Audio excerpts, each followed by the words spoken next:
दोस्तों, निधि वन वृंदावन की धारणा के बारे में तो आप लोगों ने बहुत सुना होगा कि वहां पर अगर कोई व्यक्ति रात को रुक जाता है तो कई बार वो गूंगा बहरा हो जाता है, कई बार उसके प्राण ही चले जाते हैं, क्योंकि रात को वहां पर भगवान श्री कृष्ण अपनी जो गोपिकाएं होती हैं उनके साथ रासलीला रचाने के लिए आते हैं। दोस्तों, आज की घटना में एक गर्भवती महिला जो 4 महीने की गर्भवती होती है वो निधि वन वृंदावन पहुंचती है और वहां जाने के बाद रात को वहीं पर बेहोश हो जाती है। लेकिन रात में जो दृश्य देखती है उस दृश्य को देखकर उसकी आंखें फटी की फटी रह जाती हैं। और दोस्तों, जब वो अपनी अपबीती बताती है तो हर कोई व्यक्ति उसकी अपबीती सुनकर दंग हो जाता है। दोस्तों, अगर आप भी पूरी कहानी सुनना चाहते हैं तो वीडियो के साथ अंत तक जरूर बने रहिएगा। दोस्तों, चलने से पहले एक बार जय श्री कृष्णा जरूर बोलते चलिए।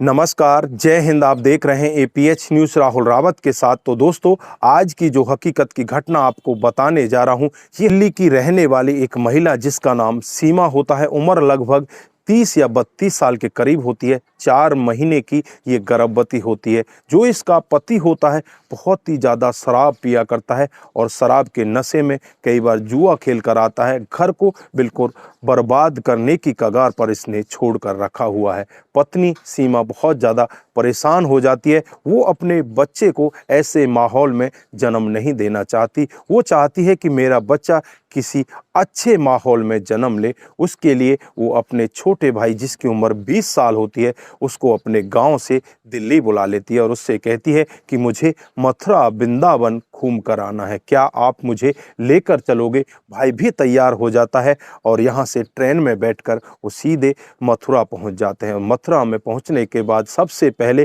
कृष्ण जन्मभूमि के दर्शन किए जाते हैं। वहाँ पर दर्शन करके ये धन्य हो जाते हैं, बहुत ज़्यादा इनको आनंद आता है। उसके बाद इनका जो अगला पड़ाव होता है वो वृंदावन जाने का होता है। उसके बाद ये वृंदावन में पहुंच जाते हैं और श्री बांके बिहारी जी के दर्शन करते हैं। लेकिन वहां पर इनको इतनी ज़्यादा भीड़ मिलती है, इस लेडीज़ को उस भीड़ में बहुत ज़्यादा कष्ट तो होता है, लेकिन वहां जाकर अपने सारे दुख को ये भूल जाती है और दुख को भूलने के बाद प्रभु की शरण में जाकर लीन हो जाती है। उसके बाद इनको शाम को करीब 5 बज जाते हैं और 5 बजे एक साधु महाराज बताते हैं कि तुम्हें निधि वन जरूर देखना चाहिए। वो साधु महाराज बताते हैं कि यहाँ पर तुलसी के पेड़ हैं और तुलसी के पेड़ों की आकृति देखोगे तो देखने में ऐसा लगेगा कि जैसे ये इंसान वहाँ पर खड़े हुए हैं। और रात को यही तुलसी के पेड़ गोपिकाओं का रूप धारण कर लेते हैं और भगवान श्री कृष्ण के साथ रास लीलाएं रचाया करते हैं।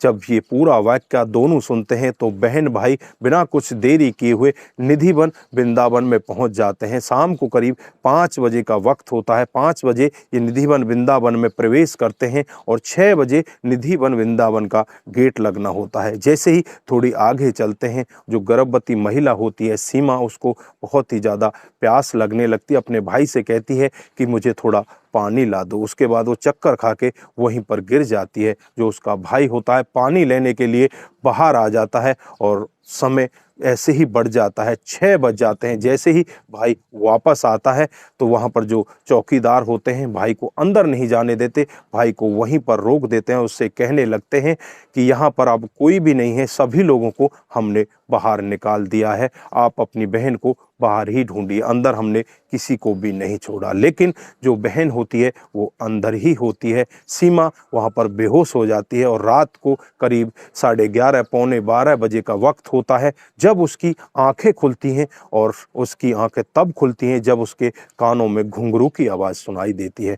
वो स्टार्टिंग से ही लड्डू गोपाल की महिमा को अपने दिल में लेकर आई थी। तो जब उसकी आंखें जो दृश्य देखती हैं उस दृश्य में भगवान श्री कृष्ण लड्डू गोपाल के रूप में सांवला कलर और छोटी सी बांसुरी हाथ में लेकर गोपिकाओं के साथ रास लीला कर रहे हैं। जब वो पूरा दृश्य देखती है तो वो धन्य हो जाती है। और उसके बाद जब उसकी सुबह आंखें खुलती हैं तो एक धर्मशाला में अपने आप को पाती है। जब लोग बागों से वो सुबह पूछती है कि यहाँ पर मुझे कौन छोड़कर गया था, तो वहाँ के जो चौकीदार होते हैं वो कहते हैं कि यहाँ पर एक साधु आपके साथ आए थे, वो आपको यहाँ पर छोड़कर गए थे। उसके बाद वो महिला जिसका नाम सीमा होता है वो वहीं पर रहने लगती है। कुछ दिन के बाद ही वो एक सुंदर बेटे को जन्म देती है और बेटे का नाम भी कान्हा ही रखती है। वो आज भी वृंदावन की ही होकर रह गई है। वो वृंदावन में रहती है, वहीं पर अपने बेटे के साथ रहती है, लेकिन वो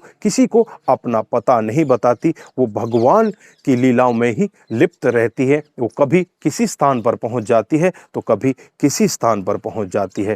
दोस्तों, इस घटना पर आप क्या कहना चाहते हैं? आपको क्या लगता है कि क्या भगवान ने उस महिला को दर्शन दिए थे या नहीं दिए थे? आपकी क्या धारणा है? बाकी ज़्यादातर लोगों की तो यही धारणा है कि निधि वन में भगवान श्री कृष्ण वहाँ पर रात को डेली आते हैं और अपनी गोपिकाओं के साथ इसी तरह से रास रचाया करते हैं। दोस्तों, आपकी जो भी धारणा है एक बार कमेंट बॉक्स में ज़रूर लिखिए, लेकिन जाने से पहले सभी कमेंट बॉक्स में प्यार से जय श्री कृष्णा जरूर लिखकर जाएं। तो आप जहां भी रहें भगवान की भक्ति करते रहें और भगवान में अपनी श्रद्धा जरूर बनाकर रखें। जब भी आपकी भगवान के प्रति श्रद्धा होगी तो भगवान भी आपको उसी तरह से मिलते रहेंगे। जय जय श्री कृष्णा।